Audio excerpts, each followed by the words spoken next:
아침 묵상입니다. 오늘 하루 하나님의 은혜가 충만하길 축복합니다. 오늘 날마다 주기로 큐티 본문은 예레미야 1장 1절에서 10절 말씀입니다. 예레미야 1장 1절에서 10절 말씀, 오늘부터 일요일 말까지는 예레미야서로 묵상하겠습니다. 말씀의 제목은 하나님이 예레미야를 부르시다. 첫 번째, 예레미야 서론. 예레미야 선지자는 눈물의 선지자입니다. 예레미야는 자신의 조국 유다가 쇠락하기 시작하여 결국 멸망하는 시점까지 예루살렘을 지켜보며 하나님의 말씀을 전파했던 선지자였습니다. 예레미야는 유다 백성들을 사랑했기 때문에 그들의 귀를 즐겁게 하는 사탕 발림식의 설교를 하지 않았습니다.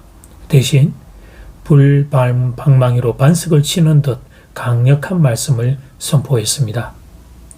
자, 오늘 그 첫 번째 장이 되겠습니다. 두 번째, 나는 말을 할 줄 모릅니다. 오늘 본문은 그 예레미야를 하나님이 처음 부르시는 장면입니다. 하나님이 예레미야를 여러 나라의 선지자로 세웠다고 말씀하셨습니다. 그런데 하나님의 부르심 앞에서 예레미야가 보인 반응이 의외입니다. 6절 상반절 말씀, 내가 이르되 슬프도 소이다. 하나님의 부르심 앞에 예레미야가 슬프다고 말합니다. 선지자로 부르심을 받은 인물치고는 의외의 반응입니다. 하나님이 부르시면 아멘 하고 큰 소리로 외칠 일이었습니다.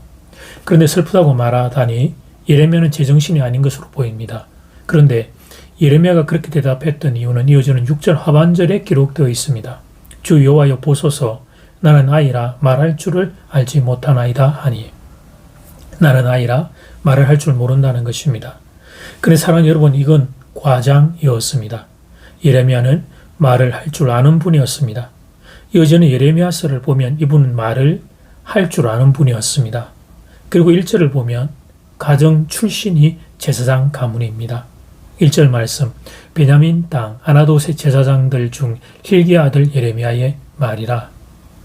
예레미야는 제사장의 아들, 즉 제사장이었습니다. 영적인 가문 출신이었습니다. 사막의 동굴에서 기도하고 있는 한 수도자를 사탄이 찾아갔습니다. 늘 그렇듯이 빛의 천사로 가정을 하고 찾아갔습니다.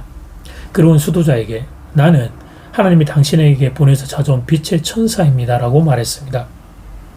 사랑하는 여러분, 한번 생각해 보십시오. 내가 기도하고 있는 중에 하나님이 보내신 빛의 천사가 찾아오다니 코를 벌렁거리며 좋아할 일이었습니다. 그런데 수도자는 의외의 반응을 보였습니다. 잘못 찾아왔습니다. 나는 하나님께서 당신의 천사를 보낼 만한 사람이 아닙니다. 그러자 사탄은 즉시 그를 떠나고 말았습니다. 어쩌면 하나님께서 예레미야를 선지자로 부르신 이유가 이 모습 때문인지도 모르겠습니다. 겸손한 모습 말입니다. 진실한 모습 말입니다. 아무리 출신 집안이 좋아도, 아무리 말을 잘해도 겸손하지 않다면, 그리고 진실하지 않다면 금방 무너질 수 있기 때문입니다. 겉으로는 대단해 보이지만 속으로는 커다란 구멍이 난 인생이기 때문입니다. 우리는 이미 이스라엘의 사울 왕을 통해 그 사실을 경험한 바 있습니다. 사람은 그릇의 크기에 관심이 많습니다. 그러나 하나님은 그 사람의 그릇됨을 보십니다. 그 마음이 얼마나 겸손한지, 그 마음이 얼마나 진실한지, 그 사람의 그릇됨을 보십니다. 그리고 그 그릇 안에 귀하고 소중한 걸 많이 담을 수 있는 비결은 그릇 안을 많이 비워내는 것입니다. 하나님을 많이 담기 위해서는 내가 많이 사라져야 합니다. 즉 겸손해야 한다는 것입니다.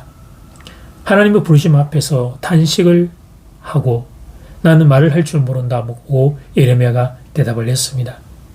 말을 할 줄 모른다는 이 고백에 비춰볼 때 예레미야는 하나님의 말씀을 전하는 선지자가 되기 위해서는 무엇보다 말을 잘해야 한다고 생각했던 것 같습니다. 그런 예레미야에게 하나님이 말씀하십니다. 나 여호와 내가 나의 말을 너의 입에 두었다. 9절 말씀, 여호와께서 그의 손을 내밀어 나의 입 예레미야 나의 입에 대시며 여호와께서 나에게 이르시되 보라, 나 여호와 내가 나의 말을 예레미야 너의 입에 두었노라. 사는 여러분, 이러면 되는 것입니다. 하나님께서 사람의 입에다가 하나님의 말을 두시면 되는 것입니다. 그러면 그 사람의 입에서 나오는 말은 능력의 말이 되는 것입니다. 지혜의 말이 되는 것입니다. 권세의 말이 되는 것입니다. 사람을 살리는 말이 되는 것입니다. 누군가 말씀의 사람이 되는 것은 그가 말을 잘하기 때문이 아닙니다. 하나님께서 그 입에 하나님의 말씀을 맡겨주실 때입니다. 사랑하는 여러분, 말을 잘하는 것과 말씀을 잘 전하는 것은 차원이 다른 문제입니다. 하나님은 달변가를 원하시는 것은 아닙니다. 조금 어눌하더라도 당신의 말씀을 있는 그대로 전할 수 있는 사람을 원하십니다. 그리고 이 원리는 단지 말에만 해당되는 것이 아닙니다. 다른 영역도 동일합니다. 하나님이 쓰고 싶은 사람의 특징이 있습니다. 겸손한 사람입니다. 진실한 사람입니다. 물론 그 사람이 실력이 있으면 좋은 일입니다. 그러나 실력이 조금 부족해도 겸손하다면, 진실하다면 하나님이 사용하십니다. 아니, 오히려 하나님이 사용하시기에 더 좋은 사람이 될 수 있습니다. 나를 드러내지 않고 하나님을 드러낼 것이기 때문입니다. 나를 의지하지 않고 하나님을 의지할 것이기 때문입니다. 사랑하는 여러분, 여러분 모두 하나님께 소중하게 쓰임받게 되기를 축복합니다. 그 중요한 비결을 오늘 본문이 가르쳐 줍니다. 겸손한 사람이 되는 것입니다. 진실한 사람이 되는 것입니다. 그러면 하나님이 여러분의 입이 되어 주실 것입니다. 그러면 하나님이 여러분의 지혜가 되어 주실 것입니다. 하나님이 여러분의 손이 되어 주실 것입니다. 이런 은혜가 여러분 모두에게 가득하길 주의 이름으로 축복합니다. 이제 기도 시간입니다. 받은 말씀과 개인 기도 제목을 가지고 함께 기도하는 시간입니다. 이 시간 다 함께 마음을 모아 주님 앞으로 나아가겠습니다.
하나님, 사랑하는 교우들이 하나님께 소중하게 쓰임받기를 원합니다.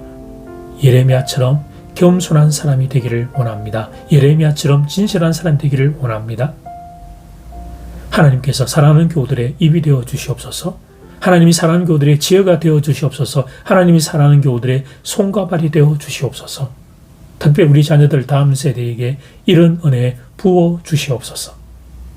예수님 이름으로 기도드립니다. 아멘. 이제는 각자 개인적으로 기도하시면 되겠습니다. 행복한 하루 되십시오. 오늘 마지막 엔딩 곡은 우리 교회 유치부의 찬양입니다.